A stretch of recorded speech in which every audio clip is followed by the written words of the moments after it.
بسم الله الرحمن الرحيم الحمد لله رب العالمين ورين وما سنتهين بعض الصحافة وإن كما دلنا سيد وناكسنا يا دكتور نيسان شقدينا وحرمنا قلبتين هل كانوا هذا النوع أرين رنتي معلومة نوصل نغنيسي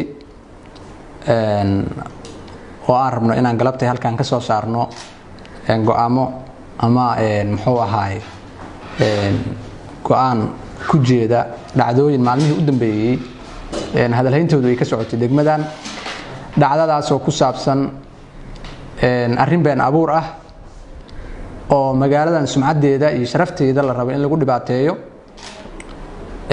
lana rabo in bulshada reer Gurceel lagu maran habaabiyo runtii arrintaas waxay ku saabsan tahay in dhalinyaro group ah ama qayb kamid ah dhalinyaradii magaalada ay rabaan inay ku samcad dilaan magaaladan oo arrin la yiraahdo sun cabow magaaladii la keenay suntaas waxaan rabaa inaan faahfaahin yar ka bixiyo arrintaad arkayseen maalmahan ay ku saabsaneed in la leeyahay Gurceel waxa sun cabay wiil waxa sun cabay gabar horta marka koowaad waxaan rabaa inaan cadeeyo inay been abuur tahay markaan raadinay xogta dhabta ah wax ka weydiinay dhaqaatiirta iyo qoysaska dadkii falkaas maxuu ahaay lagu eedeeyay arrintaasi markaan xog dhab ah ka raadinay waxa noo cadaatay in laba qolo iska kaashatay labadaas qolo waxay kala yihiin qolo sheegata magaca saxaafadda oo aan rabno galabta inaan halkan ka cadeyno runtii qof raba inuu sumcad dilo magaaladan ma la dhihi karo waa wariye waxa ah qofka ka shaqeeya wanaaga qofka ka shaqeeya horumarka iyo horay u socodka deegaankiisa laakiin qofka ka shaqeynaya dib u dhaca iyo xubaanta iyo waxyaabaha been abuurka qofka faafinaya ma ahan wariye qayb marka waa qayb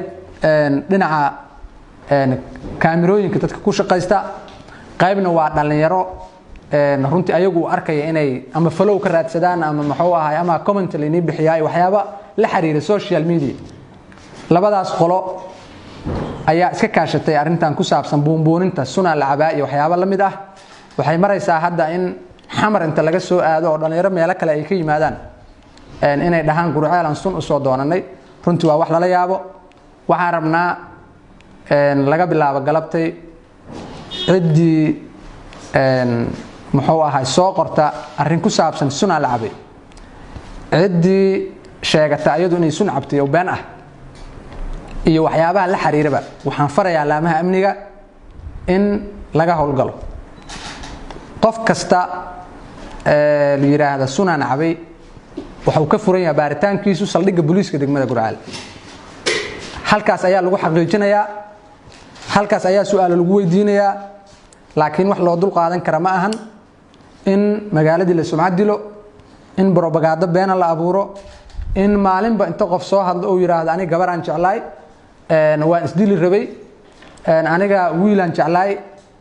muxuu ahaa inaan isdilaayaan rabay waxaasi waa wax deegaankana dhibaato ku ah runtii dhalinyarada iyo dadka deegaankan joogana sharaf dil ku ah macna kuma lahan ama sharaf kuma ahan inaad inta social media soo istaagtid tiraahid jacayl baan sunu cabay xaggan ka dhacay waa wax runtii ceeb ah waxaan leeyahay marka bulshada waxyaabaha noocaas ah ka waantoobaan gaar ahaan dhalinyarada waxaan rabaa sidoo kale in waalidiinta ayagana aan halkan kula hadlo waalid walba waxaan rabnaa inuu caruurtiisa la socdo waxyaabahan runtii dhibaatada ah ama jiliinka ah waxa keenaya waxa waaye waa in caruurtii inta filmaan fiirsadaan musalsal ah ay sameeyaan inay dhahan jiliin aan sameeynayna anaga inta wax been afka la gashado liraa sunan cabay arrintaas waxaan rabnaa waalidiintu inay ka digtoonaadaan cunugii arrintaas lagu helana waxaan rabnaa waalidku inay laamaha amniga ay la xiriiriyaan si isla markaas loo soo afjaro arrimahan ku saabsan sunan cabay iyo muxuu ahaay waa isdil rabay iyo arrimaha la xiriir runtii waxaan waa wax deegaanka ku cusub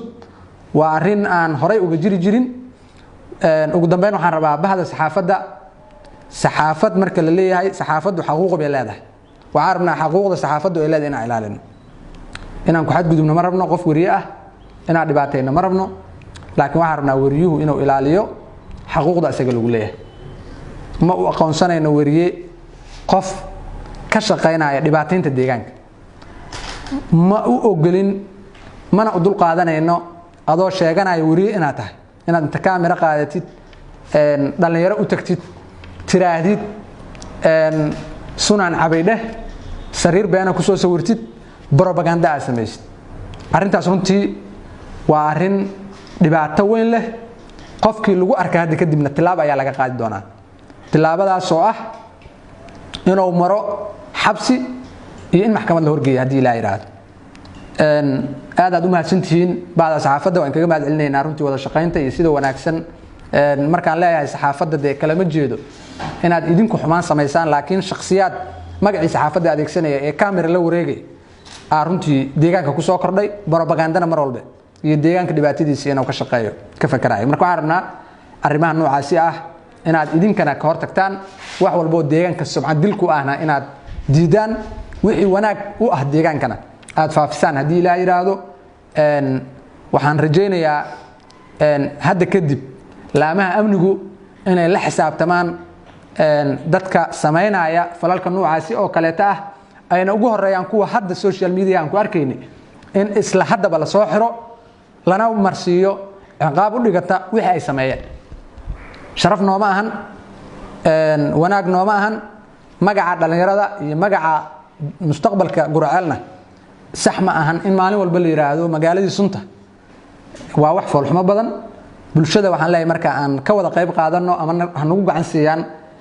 in laga hortago arrintaas in la soo afjaro waxaan rajaynayaa